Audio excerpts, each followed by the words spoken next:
Παιδιά, ησυχία λίγο. Σας καλωσορίζω στο καταφύγιο της Αρκούδας. Ονομάζομαι Ποντίκη Έλενα. Θα είμαι ξεναγός σας για τα επόμενα 25 λεπτά. Δεχόμαστε 50.000 επισκέπτες το χρόνο, που περίπου 18.000 είναι μαθητές σχολείων. Τέλεια. Σιγά σιγά, παιδιά, σιγά σιγά μπαίνουμε μέσα στο καταφύγιο με απόλυτη ησυχία, παρακαλώ. Η δουλειά μας είναι να ενημερώσουμε τον κόσμο, να εξηγήσουμε για ποιο λόγο είναι εδώ οι αρκούδες, έτσι και η φροντίδα αυτών των ζώων. Καθημερινά πηγαίνω και βοηθάω στο τάισμα των αρκούδων, στην εξυπηρέτηση των επισκεπτών και στην περιβαλλοντική ευαισθητοποίησή τους. Τι έκαναν οι άνθρωποι, οι αρκουδιάριδες? Φώνευαν μητέρες αρκούδες στη φωλιά, κυρίως κατά τη διάρκεια του λιθάργου, το χειμώνα, και στη συνέχεια άρπαζαν τα μικρά, τα οποία μετά από βασανιστήρια κακοποιούσαν και μετέτρεπαν σε αρκούδες χορεύτριες. Όταν έπαιρναν τα αρκουδάκια, έσπαγαν νύχια και δόντια και τα έβαζαν να περπατάνε σε πυρωμένες λιμαρίνες με τον ήχο του τεφιού. Το αρκουδάκι, αφού καιγόταν, σηκωνόταν στα δύο του πόδια, στα δύο από τα πίσω. Μία στο ένα, μία στο άλλο. Στη συνέχεια, ο αρκουδιάρης συνέχισε να χτυπάει τον τέφι και αφού το είχε εκπαιδεύσει, σε εισαγωγικά, ερχόταν στην αυλή μας. Χτυπούσε τον τέφι, το αρκουδάκι σηκωνόταν σε αυτή τη στάση.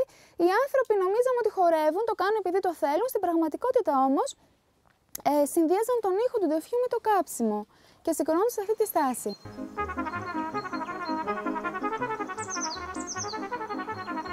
I'm Kata Fodor. I'm from Hungary and 22 years old. And now I am a volunteer in Greece, in Arcturus.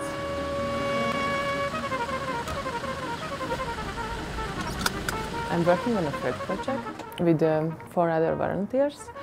We are looking for tracks or droppings, summer dance and stuff like that, so bear evidences in the wild, in the forest. Okay, we're gonna collect some fur from electric power poles, if we find some. The barbed wire here is the thing that we've put as Arcturus. We know in all Europe, not only in Greece, that bears enjoy very much to scratch themselves on power poles. Maybe one reason it's because of the smell of the power pole, because the electricity company puts a chemical thing on it in order to stay, fresh, the power pole. So this thing attracts the bears, so the bears are coming in power poles, scratching themselves, and by that they are living here on the power pole. As conservationists that we can take the hair and we can do genetic analysis in the lab. By this procedure we can find the population of the bear. That was the main program of Arcturus the last 3 years, but we stopped it. We will stop it this year because, we're not expecting to find more bears. 300, it's a really good number. You have to be many times in the wild to learn how the real wild animals are. So I'm very happy because I think I can learn a lot from this project. Σήκω! Παιδιά, λίγο πιο πίσω. Σήκω! Δεν το πιστεύω αυτό. It's impossible! Σήκω!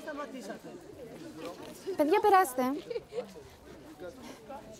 It's very important because it can help for the local people and for the wildlife, of course. So if you want to minimize the conflicts between people and animals, you can help to live together, and it's a very important message.